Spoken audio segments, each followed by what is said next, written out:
Hello students, आज का हमारा टॉपिक है सिनेप्टोनीमल कॉम्प्लेक्स। जो हमारी पिछली क्लास थी उसमें हमने मियोसिस के प्रोफेज़ 1 में जो जाइगोटीन स्टेज थी उसके अंदर जो होमोलोगस क्रोमोज़ोम की पेयरिंग हुई थी वो एक ख़ास स्ट्रक्चर के द्वारा हुई थी और वो स्ट्रक्चर था सिनेप्टोनीमल कॉम्प्लेक्स।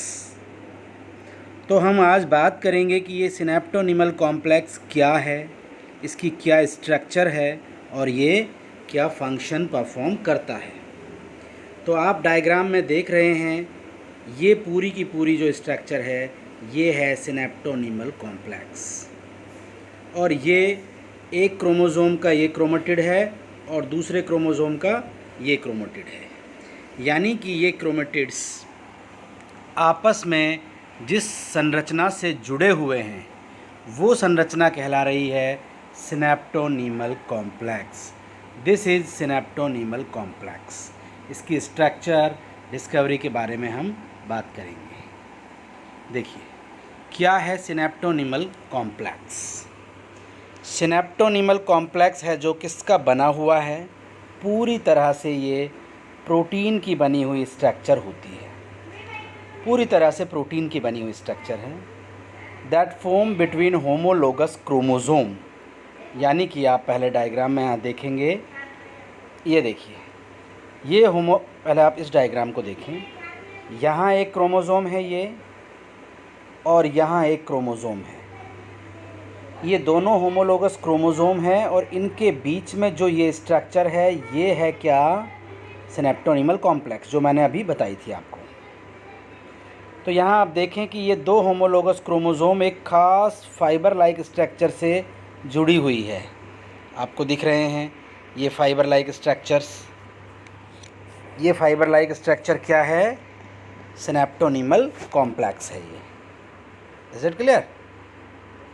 इसमें क्या डिस्टर्बेंस हो गया भाई? चलिए अभी हम पहले देखते हैं। सिनेप्टोनीमल कॉम्प्लेक्स मैंने कहा पूरा का पूरा किसका बना हुआ है, प्रोटीन का स्ट्रक्चर है that form between homologous chromosome. यानी कि दो होमोलोगस क्रोमोज़ोम के बीच में बनता है ये। और कब बनता है, मियोसिस के दौरान। और मियोसिस में भी प्रोफेज 1 यानी प्रोफेज 1 की भी जाइगोटीन सब फेज के अंदर ये बनेगा and is dot to mediate chromosome pairing. यानी कि जो होमोलोगस क्रोमोज़ोम है उनकी पेयरिंग हो रही है वो केवल किसकी वजह से हो रही है, सिनेप्टोनीमल कॉम्प्लेक्स की वजह से। और मैंने बताया था जब पेयरिंग होती है तो उसको हम क्या कहते हैं, पेयरिंग के प्रोसेस को सिनेप्सिस। तो सिनेप्सिस के लिए कौन जिम्मेदार है, सिनेप्टोनीमल कॉम्प्लेक्स। और सिनेप्सिस क्यों होता है, रिकॉम्बिनेशन यानी क्रॉसिंग ओवर के लिए। The paired homologous chromosome are joined by a protein containing framework called synaptonemal complex। ये एक आप डेफिनेशन दे सकते हैं। अगर आपसे क्वेश्चन पूछा जाता है व्हाट इज़ सिनेप्टोनीमल कॉम्प्लेक्स तो आप लिख सकते हैं क्या है, paired homologous chromosome joined by A protein containing framework, उसको हम क्या कहते हैं, सिनेप्टोनीमल कॉम्प्लेक्स। अब पहले इसकी हम थोड़ी सी डिस्कवरी के बारे में बात करेंगे कि सिनेप्टोनीमल कॉम्प्लेक्स को किसने डिस्कवर किया। सिनेप्टोनीमल कॉम्प्लेक्स वाज डिस्क्राइब्ड बाय, सबसे पहले जो इसको डिस्क्राइब किया था वो था एम.जे. मोसेस ने। मोसेस इसने किया था कब, 1956 में, in primary spermatocyte of crayfish. और कहाँ किया था, देखिए जब स्पर्म्स बनते हैं तो जो उनकी ग्रोथ फेज होती है वो होती है प्राइमरी स्पर्मेटोसाइट्स, उसके अंदर इन्होंने इस कॉम्प्लेक्स को डिस्कवर किया था।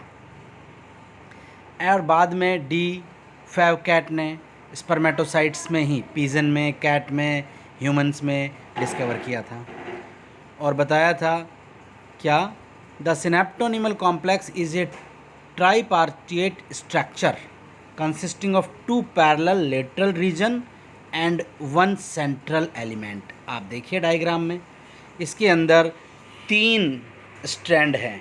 आप देखें, ये लेटरल एलिमेंट है एक, ये दूसरा लेटरल एलिमेंट है, और बीच में ये है सेंट्रल एलिमेंट है ये, और एक है ये रिकॉम्बिनेशन नोड्यूल्स जो सेंटर में है। तो 3 स्ट्रैंड आपको दिख रहे हैं। ये क्या दिख रहा है? ट्रांसवर्स एलिमेंट या लेटरल एलिमेंट इसको हम बोल सकते हैं। ट्रांसवर्स को लेटरल भी आप बोल सकते हैं, ठीक है। इसको आप बोलेंगे दूसरा वाला लेटरल एलिमेंट है। बीच में ये आप देख रहे हैं सेंट्रल एलिमेंट है। अब आप अगर ध्यान से देखें तो इस सेंट्रल एलिमेंट से ट्रांसवर्स फिलामेंट दिख रहे हैं। ये ट्रांसवर्स फिलामेंट दिख रहे हैं, ये देखो ट्रांसफ़र फिलामेंट, ये वाले हैं ट्रांसफ़र। ये तो लेटरल है, ये दूसरा लेटरल है, और जो ये धागे धागे दिख रहे हैं जो सेंटर से और लेटरल से जुड़ रहे हैं, ये क्या है? Transverse element. और सब किसके बने हुए हैं? प्रोटीन के। और ये देखिएगा, ये है क्रोमेटिड। ये इधर वाला क्रोमेटिड होगा, यानी मैटरनल आप बोल सकते हैं, ये पैटर्नल क्रोमेटिड आप बोल सकते हैं। ये देखिएगा प्रोटीन के एक्सिस है, लेटरल एलिमेंट है ये क्रोमेटिन ऑफ सिस्टर क्रोमेटिड, यानी कि सिस्टर क्रोमेटिड की क्रोमेटिन है इधर 1 और 2। ये भी क्या है? क्रोमेटिन ऑफ सिस्टर क्रोमेटिड 3 और 4, यानी कि एक टेट्राड बनता है। आप देख सकते हैं ये 4 क्रोमोसोम बन जाते हैं किसमें? पैकाइटिन के अंदर। यानी एक क्रोमोसोम आपको दिख रहा है क्या?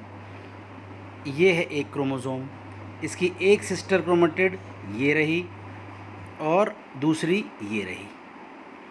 ये एक क्रोमोसोम है, और नीचे वाला ब्लू कलर में आपको दिख रहा है वो दूसरा होमोलोगस क्रोमोसोम है। नीचे वाला दिख रहा है ना ब्लू कलर वाला, तो एक दूसरे के साथ जुड़े हुए हैं ये। तो जो स्ट्रक्चर इनको जोड़ के रखी हुई है अंदर में, ये वाली अंदर में, वो स्ट्रक्चर हम क्या पढ़ रहे हैं? सिनेप्टोनीमल कॉम्प्लेक्स। ये पूरा का पूरा है।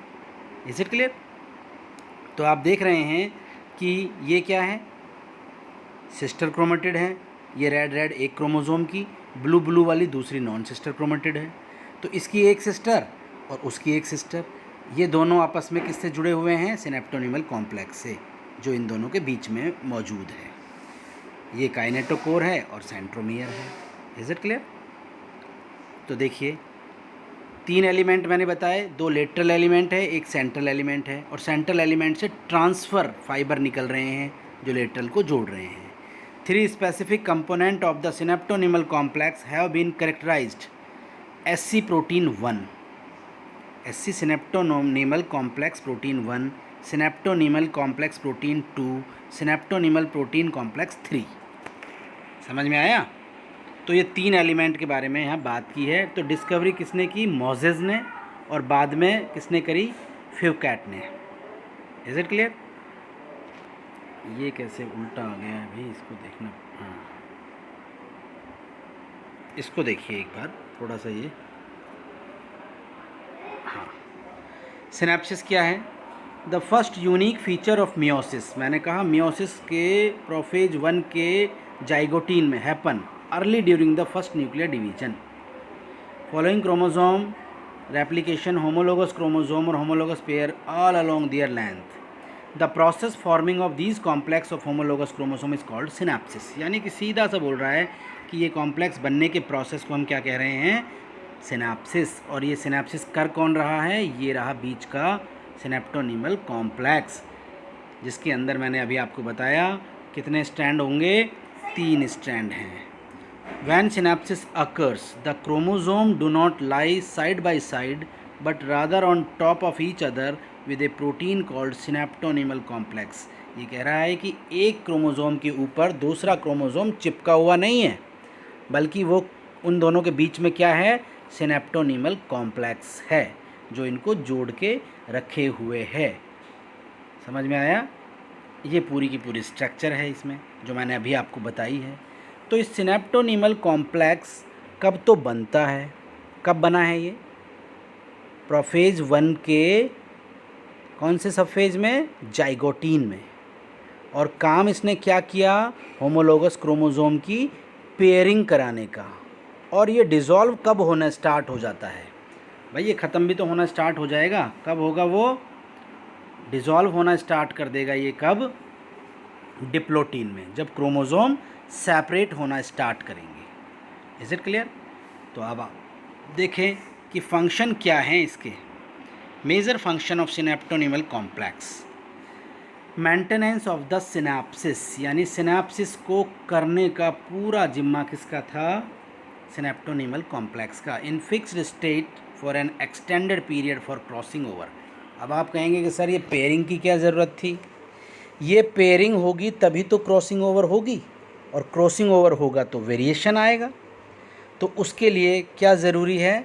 Synaptonemal complex. To provide a structural framework within which exchange of segment takes place, यानी कि एक पूरा एंड टू एंड फ्रेमवर्क बना देता है जिससे क्रोमोज़ोम के सेगमेंट आसानी से एक्सचेंज कर सके। ये दूसरा इम्पॉर्टेंट इसका रोल था। तीसरा क्या था? To segregate recombination DNA from the rest of other chromosomal DNA. Recombination यानी कि जहाँ पर क्रॉसिंग ओवर हो गई है उसको अलग करके किसी और जगह पे क्रॉसिंग ओवर को एक्सेलरेट करना या वहाँ पर रीसेट करना क्रॉसिंग ओवर करने के लिए। तो ये था हमारा पूरा क्या? Synaptonemal complex. और इस पर शॉर्ट नोट पे क्वेश्चन पूरा आता है सिनेप्टोनिमल कॉम्प्लेक्स पे। अब आप देखें, थोड़ा सा मैंने क्रॉसिंग ओवर क्या है इसके बारे में भी आपको बताने के लिए तैयार किया है। देखिए क्रॉसिंग ओवर क्या है, पता ही है आपको। यहाँ दो बातें ध्यान देनी है। सिनेप्टोनिमल कॉम्प्लेक्स कब बन रहा है? जाइगोटीन में। और क्रॉसिंग ओवर कहाँ हो रहा है? पेकाइटीन में। During the prophase 1 of meiosis a part of chromatid of one chromosome goes over to a chromatid of other chromosome and vice versa. Crossing over में क्या होता है, आप डायग्राम में देख सकते हैं कि एक क्रोमोज़ोम का एक टुकड़ा दूसरे पे एक्सचेंज हो जाएगा और दूसरे का इस पे आ जाएगा। आप देख सकते हैं यहाँ पर क्रोमोज़ोम के सेगमेंट हैं जो एक्सचेंज हो चुके हैं। इसे ही हम क्या कह रहे हैं? Crossing over. Is it clear? This interchange of the part of chromatid of a pair of homologous chromosome is known as crossing over. यानी कि होमोलोगस क्रोमोसोम्स के जो क्रोमेटिड के सेगमेंट का एक्सचेंज है एक दूसरे पे, उसी को हम कहेंगे crossing over.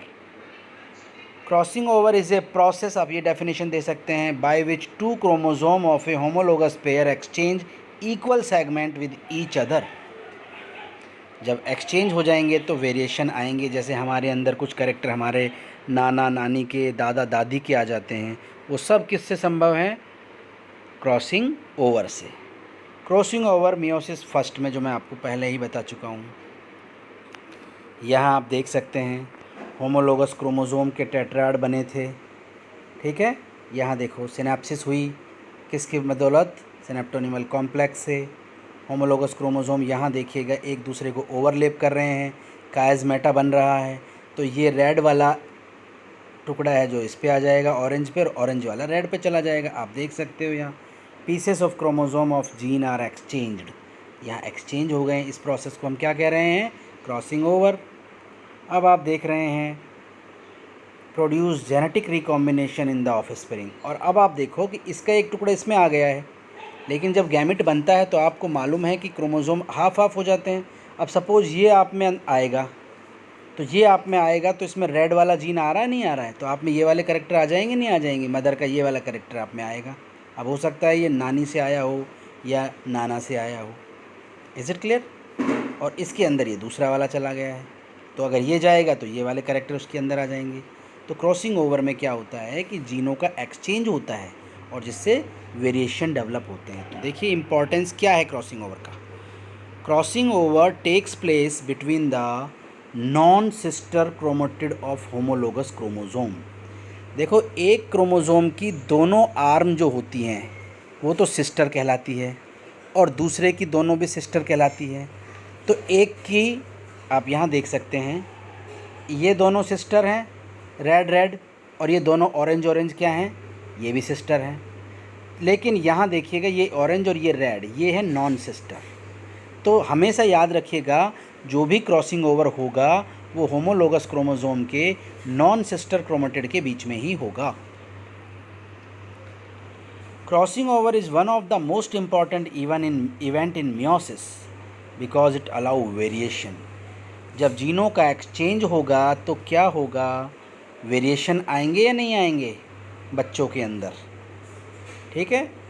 Produce new individual having new combination of traits, तो जो ऑफस्प्रिंग बनेगा उसमें मदर फादर दोनों के कैरेक्टर आएंगे। Help in establishing concept of linear arrangement of gene, और इससे क्या होता है कि जो जब आप जीन थ्योरी पढ़ेंगे, क्रोमोसोमल थ्योरी ऑफ इनहेरिटेंस ही पढ़ोगे, तो उसमें पता लगता है कि जो जीन होते हैं एक लाइन में अरेंज होते हैं। तो क्रॉसिंग ओवर से ये प्रूव हो जाता है कि genes are arranged in a linear fashion. Chromosome map बनाने में भी ये हेल्प करते हैं, क्रोमोसोम मैपिंग में भी, और सेलेक्शन ऑफ यूज़फुल रिकॉम्बिनेंट। देखिएगा क्रॉसिंग ओवर हो गई, अब हम क्या करते हैं, जैसे प्लांट ब्रीडिंग प्रोग्राम में क्रॉसिंग ओवर हमने कराया, देखा कि जो लक्षण हम चाहते हैं वो आया है या नहीं आया। अब हो सकता है 100 प्लांट उगाए, उनमें से किसी एक में आया वो कैरेक्टर जो हम चाहते थे, तो हम उसको बाकी सबसे अलग कर लेंगे, नहीं कर लेंगे भाई। वेरिएशन आएगा तो कोई अलग जो होगा उसको हम आसानी से अलग कर सकते नहीं कर सकते हैं। अगर सारे एक समान होंगे तो वेरिएशन आएगा ही नहीं उसमें। तो मेन बात आप लिख सकते हैं कि सोर्स ऑफ वेरिएशन क्या है, ये क्रॉसिंग ओवर ही है, और इसी से ही नई नई स्पीसीज़ बनती जाएंगी, जो आप आगे इवोल्यूशन की क्लासेस होंगी उनके अंदर आप पढ़ेंगे। तो आज के लिए इतना ही, सिनेप्टोनीमल और crossing over he. Thank you.